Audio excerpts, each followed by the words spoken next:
প্রথম প্রতিযোগী হিসেবে মঞ্চে ডাকছি চট্টগ্রামের ছেলে মোস্তফা নাবিলকে। এসো কোরআনের আঙিনা, এসো শান্তির মোহনা। আসসালামু আলাইকুম ওয়া রাহমাতুল্লাহি ওয়া বারাকাতুহু। ওয়া আলাইকুম আসসালাম ওয়া রাহমাতুল্লাহি ওয়া বারাকাতুহু। মোস্তফা নাবিল, আমি যে আয়াতটি তেলাওয়াত করব সেই আয়াত থেকে তুমি পড়ে যাবে। আউযু বিল্লাহি মিনাশ শাইতানির রাজীম। বিসমিল্লাহির রহমানির রহিম। أولم يروا أن الله الذي خلق السماوات والأرض أعوذ بالله من الشيطان الرجيم. بسم الله الرحمن الرحيم. أولم يروا أن الله الذي خلق السماوات والأرض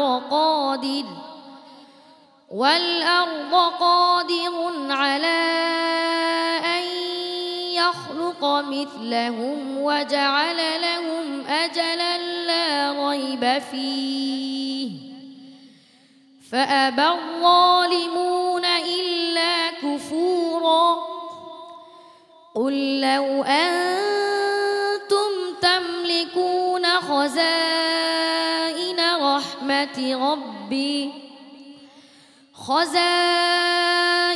رحمة ربي إذا لأمسكتم خشية الإنفاق وكان الإنسان قتورا.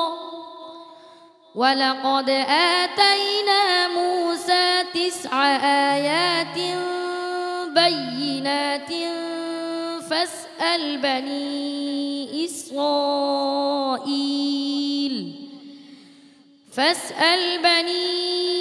إسرائيل إذ جاءهم فقال له فرعون إني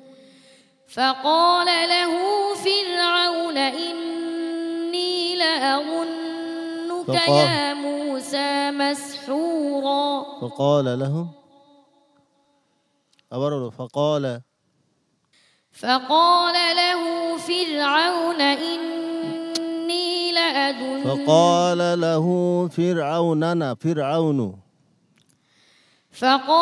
له فرعون إني لأظنك يا موسى مسحورا.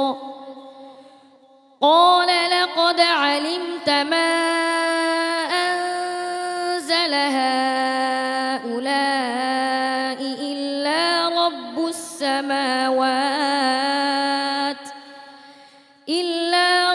السماوات والأرض بصائر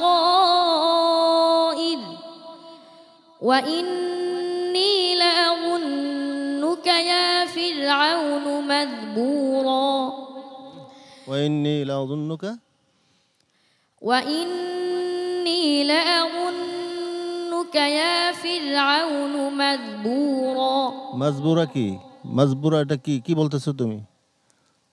এটা কি সিন না সা না সা, কোনটা বলতেছো? জাল নাই তো এখানে।